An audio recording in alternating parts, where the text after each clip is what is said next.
شخصیت تھی. بخاری مسلم میں الفاظ ہیں, حضرت عائشہ کہتی ہیں فجر کی اذان ہے, وہیں حضور کی عادت تھی تہجد پڑھ کے تھوڑی دیر سوتے تھے, پھر فجر کے لیے اٹھتے تھے.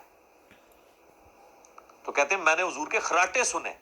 یہ خراٹے کو آپ برا سمجھتے ہیں, یہ سنت ہے, لیکن بہت اونچے نہیں.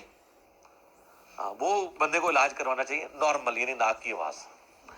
تو کہتے ہیں حضور نے وضو کیے بغیر مسجد میں چلے گئے, نماز پڑھائی. بعد میں نے حضور سے پوچھا یا رسول اللہ آپ نے وضو ہی نہیں کیا؟ تو آپ فرمایا ہم انبیاء کی آنکھیں سوتی ہیں, دل نہیں سوتا.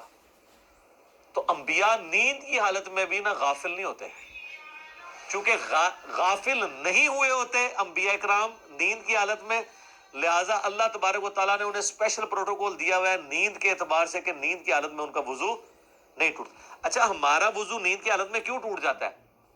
ہمیں اپنی ہوش نہیں رہتی. اس لیے مسلم شریف میں آتا ہے نا, صحابہ کرام جھونکے لے رہے ہوتے تھے اور پھر نماز پڑھ لیتے تھے. جھونکے میں آپ غافل نہیں ہوئے ہوتے,